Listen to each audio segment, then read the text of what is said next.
Hey book lovers, welcome back to my channel. Today I'm thrilled to talk about a book that is the perfect blend of sweet, spicy, and everything nice. It's called Recipe for a Second Chance, and trust me, you're going to want a slice of this story. Imagine this, you're a baker who had a spectacular flameout.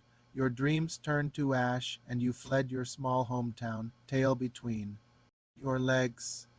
10 years later, you're forced to return, only to find that your biggest rival, the one person who always seemed to one-up you, now owns the only bakery in town.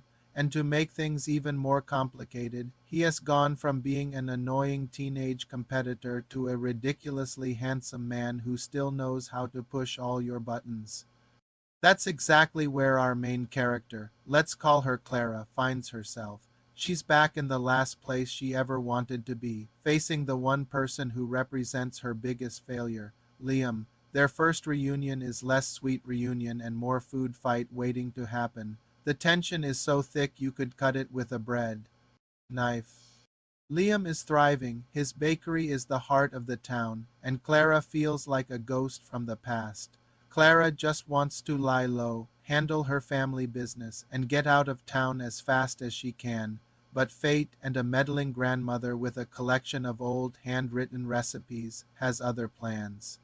She finds her grandma's cherished recipe book filled with secrets to legendary cakes and pastries that were once the pride of her family.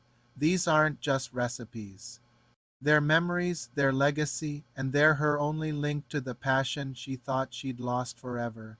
Driven by a spark of her old self, Clara decides to bake again just for herself. She starts with a simple lemon drizzle cake, a recipe she and Liam used to argue over back in high school home economics. The smell of citrus and sugar fills her kitchen, and for the first time in a decade, she feels a flicker of joy. Of course, in a small town, secrets don't stay secret for long. Liam gets a taste of her baking, and it stops him in his tracks. It's the flavor of their shared past, a taste of the friendly competition that once defined their relationship. He's intrigued and maybe a little threatened. He challenges her to a bake-off, just like old times, the prize. Bragging rights, of course, and this is where the story truly comes alive. Their bake-off isn't just about who can make the better croissant. Each challenge is tied to a recipe from the old book, and each recipe unlocks a memory.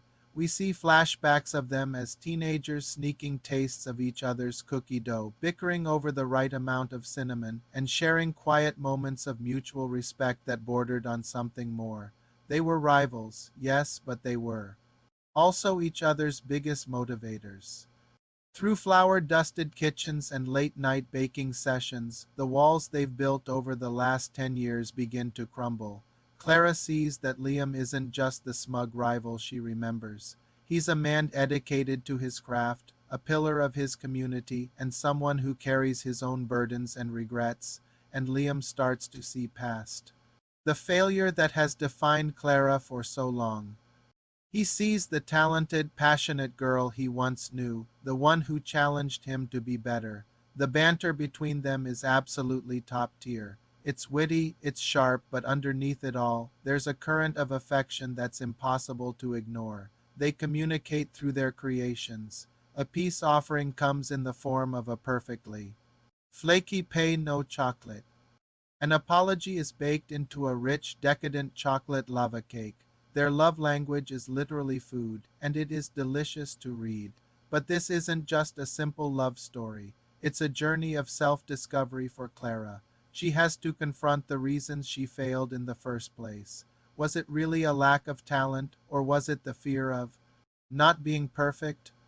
She has to learn to forgive herself and reclaim her identity, not as a failed baker, but simply as a baker. Someone who finds joy and purpose in creating something beautiful from simple ingredients. The central conflict becomes clear. Their past is a minefield of misunderstandings and hurt pride, a major fallout from 10 years ago. The one that sent Clara running hangs between them. They have to unpack that bittersweet history if they have any hope of a future. Can they admit the roles they both played in their shared past? Can they find a new recipe, one for a shared life, or will old wounds and stubborn pride be the one ingredient that curdles everything? Recipe for a Second Chance is a story about forgiveness, the courage to start over, and the healing power of a perfectly baked cupcake. It's about realizing that sometimes the sweetest victories come after the most bitter defeats. The setting of the cozy, small town bakery is so charming you'll wish you could visit and order a coffee. And a scone. If you love the enemies to lovers trope, second chance romances, and stories that make you both hungry and heartfelt, then you absolutely have to pick this one up. It's a warm, comforting read that feels like a hug in a book. It will leave you with a smile on your face and a craving for something sweet. So, have you read Recipe for a Second Chance? Or does this sound like your kind of book? Let me know in the comments below. I'd love to chat with you about it. Don't forget to like this video if you enjoyed it and subscribe for more book recommendations. Thanks for hanging out with me today, and I'll see you in the next one. Bye.